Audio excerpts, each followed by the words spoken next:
আসসালামু আলাইকুম। আমরা দিক কোসাইনের আরেকটা ম্যাথ নিয়ে আসলাম। দেখেন এক্স অক্ষের সমান্তরাল রেখার দিক কোসাইন কত? তাহলে এক্স অক্ষের সমান্তরাল রেখা, তাহলে এক্স অক্ষের দিক কোসাইন কত সেটি তোমরা জানি।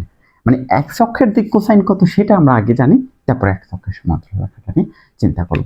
ধরেন আমরা যদি দিক কোসাইন নিয়ে একটু বলি, ধরেন এটা এক্স অক্ষ, এটা ওয়াই অক্ষ, এটা জেড অক্ষ। মানে এটা এক্স, এটা ওয়াই, এটা কিন্তু জেড অক্ষ। অর্থাৎ তিনটা অক্ষ যদি এরকম হয়, এটা কিভাবে আছে আমরা জানি তো, যে এইগুলো কিন্তু লম্বভাবে আছে। ধরুন এটা এক্স অক্ষ, এটা ওয়াই অক্ষ, আর এটা কিন্তু জেড অক্ষ। এইভাবে আছে তিনটা অক্ষ, কিভাবে থাকবে পরস্পর এইভাবে লম্বভাবে আছে, যা সেটা ত্রিমাত্রিক স্থানাঙ্কটাও লম্বভাবে আছে। মানে এইভাবে একটা, এইভাবে একটা, আর এদিকে একটা, ঠিক আছে, তিনটা এদিকে লম্বভাবে আছে।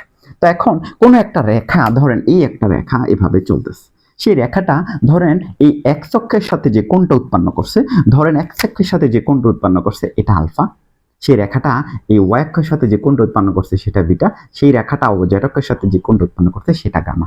এই কোণগুলোকে বলা হয় দিক কোণ, কোণগুলোকে বলা হয় দিক কোণ, এবং তাদের কোসাইনকে মানে কজ আলফা, তারপরে কজ বিটা, তারপরে কজ গামা, এই তাদের কোসাইনকে কি বলা হয়? দিক কোসাইন বলা হয়। এটাকে আমরা এল দ্বারা ডিফাইন করি, এটাকে আমরা এম দ্বারা ডিফাইন করি, এবং সর্বশেষে এটাকে আমরা এন দ্বারা ডিফাইন করি। ঠিক আছে, এগুলোর মধ্যে আবার বিভিন্ন সম্পর্ক আছে, মৌলিক সূত্র। এটার একটা মৌলিক সূত্র আছে যে তিনটার মানকে এই এম স্কোয়ার, এল স্কোয়ার, এন স্কোয়ারের মান ইকুয়াল টু কত হয়? 1 হয়। এটা একটা ফর্মুলা দিক কোসাইনের। আমরা এদিকে না যাই, আমরা যাই যে এক্স অক্ষের সমান্তরাল রেখার দিক কোসাইনটাকে নিয়ে।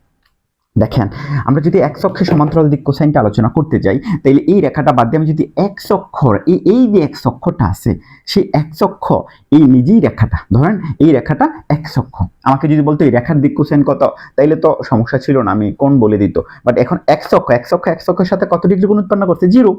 তাহলে এক্স অক্ষ এখানে কজ আলফার মান কস 0 ডিগ্রি।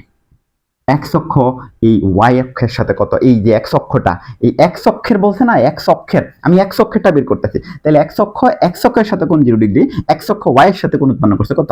90। কারণ এটা প্রতিটা কোণে কত ডিগ্রি ছিল আমরা যদি দেখি, প্রতিটা কোণে 90 ডিগ্রি ছিল, এইভাবে ছিল, ঠিক না? এভাবে ছিল। তাহলে এই এক্স অক্ষটা এক্স অক্ষের সাথে 0 ডিগ্রি কোণ উৎপন্ন করছে, ওয়াই এর সাথে 90 ডিগ্রি কোণ উৎপন্ন করছে, জেড এর সাথেও 90 ডিগ্রি কোণ উৎপন্ন করছে।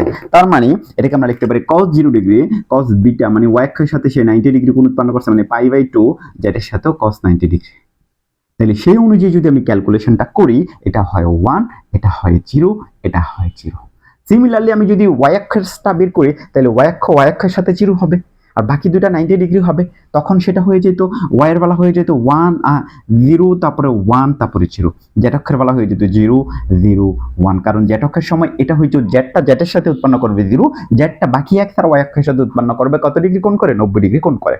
তাইলে এক্স অক্ষের আমরা ওয়াই অক্ষের এবং জেড অক্ষের দিক কোসাইনটা বুঝলাম। কিন্তু আমাদের বলছে এক্স অক্ষের সমান্তরাল, এক্স অক্ষের দিক কোসাইন যা, এক্স অক্ষের সমান্তরাল কোন রেখার দিক কোসাইনটা কি হবে? তাই হবে। তাহলে সেই অনুযায়ী আমাদের আনসার কোনটা হবে? এটা হবে আমাদের সঠিক আনসার। ঠিক আছে, তাহলে দিক কোসাইনটা হচ্ছে কি, যে দিক কোসাইনটা হচ্ছে কোন একটা রেখা যে তিনটা অক্ষের সাথে যে কোণগুলো উৎপন্ন করবে তার কোসাইনটা।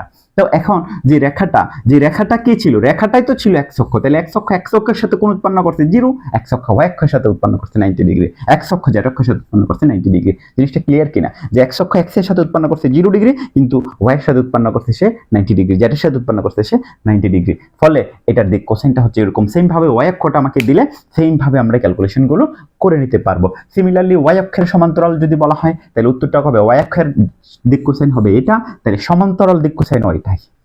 ঠিক আছে, ওকে, আজকে আমরা এই পর্যন্তই থাকলো, দেখা হবে পরবর্তী কোনো এক ভিডিওতে।